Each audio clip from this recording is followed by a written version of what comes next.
Hello everyone, welcome back to the channel. Today we are diving into one of the most surprising developments in modern warfare, a story that has caught the attention of military analysts and news outlets around the globe. Yemen, a country often described as one of the poorest and most war-torn nations in the Middle East, has reportedly developed and deployed a hypersonic cluster missile that managed to outsmart and bypass Israel's world-famous Iron Dome defense system. This event has sparked intense debate about the future of missile defense, the balance of power in the region, and the very nature of technological warfare. For years, Israel's Iron Dome has been celebrated as one of the most effective missile defense systems ever created. It has been credited with intercepting thousands of rockets and artillery shells, boasting a success rate often reported to be around 90% or higher. Its purpose has always been clear: protect population centers, critical infrastructure, and military assets from incoming threats. The system works by detecting a rocket launch, predicting its trajectory, and then firing an interceptor missile to destroy the incoming threat before it reaches its target. This process happens in seconds and has saved countless lives since the system became operational. But as with any defense technology, adversaries are constantly looking for weaknesses, ways to exploit the system or saturate it with more incoming fire than it can handle. Traditionally, groups like Hamas and Hezbollah have tried overwhelming the Iron Dome by launching large barrages of rockets simultaneously, hoping that at least some will slip through. However, what happened in this recent event was very different. The claim is that Yemen used a hypersonic cluster missile, a weapon far more advanced and far more difficult to stop. Hypersonic missiles travel at speeds greater than Mach 5, which is 5 times the speed of sound. At these velocities, the time available for radar tracking, interception, and decision-making is drastically reduced. Intercepting a hypersonic missile is incredibly difficult because its path can be unpredictable, and its speed leaves very little room for error. But what makes this situation even more complicated is the reported cluster warhead. A cluster warhead means that at some point during its flight, the missile breaks apart into multiple smaller submunitions, each capable of striking a separate target. This turns one missile into a swarm of threats that must all be intercepted almost simultaneously. If the reports are accurate, this would be the first known instance of such a missile being successfully used in live combat in the Middle East. The implications are enormous. It would mean that a non-state actor or a relatively small military force has managed to deploy one of the most cutting-edge types of weaponry in the world, something that even major powers like the United States, Russia, and China are still refining and integrating into their arsenals. This raises several questions. How did Yemen get this technology? Who helped them develop it? And what does this mean for the future security of Israel and the broader region? Some analysts believe that this is evidence of significant outside support, possibly from nations with advanced missile programs. There are suspicions about whether Iran or another ally provided key technological assistance or even supplied the weapon itself.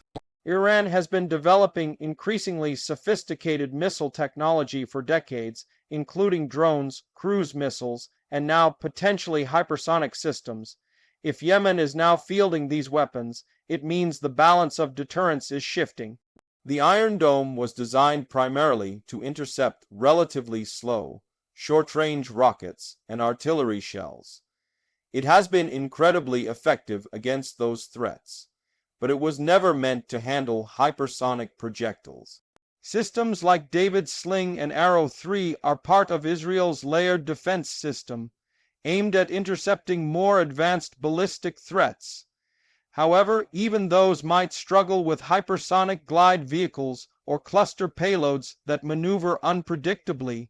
The event in question reportedly saw the missile bypass Israeli radar coverage until it was too late to intercept.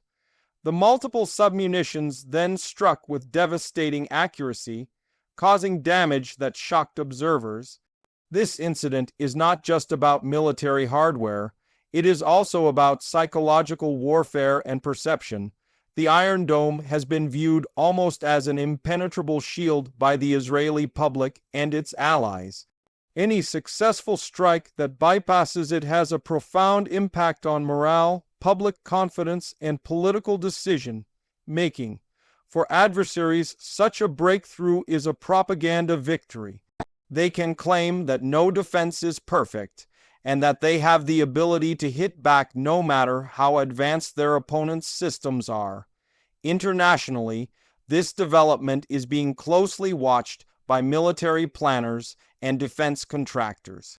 Hypersonic weapons are already considered the next major leap in warfare, and this event could accelerate efforts to develop countermeasures. The United States, for instance, is investing heavily in hypersonic missile defense programs, including advanced tracking satellites and next-generation interceptors. If smaller states or non-state actors now have access to such weapons, the urgency will only increase. There is also a strategic angle to consider. If Yemen's forces can launch hypersonic cluster missiles, even in very limited numbers, it forces Israel to reconsider how it deploys its air defenses. It cannot rely solely on Iron Dome to protect its territory. It may need to integrate more advanced radar, longer-range interceptors, and even explore directed energy weapons like high-powered lasers. These systems are still in development, but they could one day provide a cheaper and faster way to deal with swarming threats. The economics of this conflict also play a role. The cost of launching an interceptor missile is much higher than the cost of producing a simple rocket. This means that in a prolonged campaign, the side using cheap offensive weapons can drain the resources of the defender. With hypersonic cluster weapons, the cost imbalance becomes even more severe. Each interceptor that misses is wasted money, and missing just one cluster munition can result in significant damage. Another dimension of this story is the message it sends to other players in the region. Hezbollah in Lebanon, militias in Iraq, and even Iran itself are likely studying this event very carefully. If Yemen can do this, it suggests that others could as well. This may embolden them to test Israel's defenses with more sophisticated attacks in the future. That could escalate conflicts and make the region more unstable. From a humanitarian perspective, any breakthrough in offensive weapons technology is deeply concerning. Civilians are often the ones who suffer the most when these weapons are used. Even if a strike hits a military target, the risk of collateral damage is always present. Hypersonic weapons, because of their speed and power, can cause massive destruction if they hit populated areas. This raises questions about the ethics of proliferating such technology and the responsibility of those who develop and supply it. In the days following the strike, Israeli officials have reportedly downplayed the event, suggesting that their systems are being upgraded and that the threat is being addressed. However, unofficial sources and leaked footage seem to show a level of damage that cannot be easily ignored. The images of impact sites, craters, and destroyed facilities have been widely shared on social media, fueling speculation and debate. Experts are divided on whether this event represents a turning point in the conflict or simply a one-off demonstration. Some believe that Yemen may have had only one or two of these weapons, and that they have now been used up. Others argue that this was just the beginning, a warning shot meant to show capability without escalating into a full-scale exchange. Whatever the case, it is clear that the technological landscape of the conflict is changing. One of the most significant takeaways is that missile defense cannot be seen as a static solution. It must constantly evolve to keep pace with offensive technologies. The same way the invention of tanks forced the development of anti-tank weapons, Hypersonic missiles are now forcing nations to rethink their entire approach to defense. This is a reminder that there is no such thing as perfect security, only temporary advantages that must be maintained through constant innovation. Yemen's apparent success may also inspire other nations or groups to invest in indigenous research and development.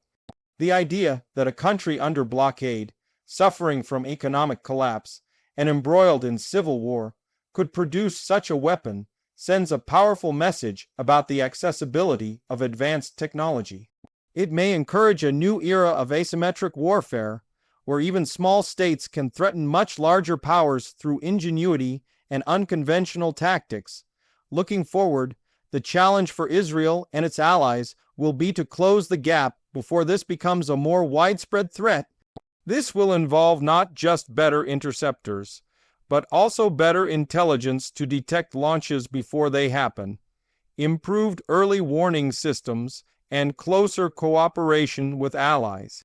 It will also involve difficult political choices, since responding too aggressively could escalate the situation, while responding too passively could invite further attacks. The strike also has diplomatic consequences. It could shift alliances, harden positions, and complicate peace negotiations. Countries that previously saw Yemen as militarily insignificant may now view it as a more formidable player. This could give Yemen leverage in any future talks, or conversely, make it a bigger target for preemptive strikes aimed at destroying its remaining missile capabilities. As the dust settles, one thing is certain: this event will be studied for years to come. It is a rare real-world test of modern missile defense against a next-generation threat, and the lessons learned will shape military planning far beyond the Middle East. Whether it leads to a new arms race or to new efforts at arms control remains to be seen, but the shockwaves have already been felt worldwide. So, while many questions remain unanswered, how many of these weapons Yemen actually has, where they came from, and whether they can be used again, the message has been sent loud and clear. The age of hypersonic warfare is no longer theoretical. It is here, it is real, and it is redefining what nations thought was possible on the battlefield. And that wraps up today's deep dive. If you found this breakdown informative, don't forget to share your thoughts. What do you think about this development? Is it a game changer or just a rare lucky strike? Stay tuned as we continue to follow this story and analyze how it shapes the future of defense and security.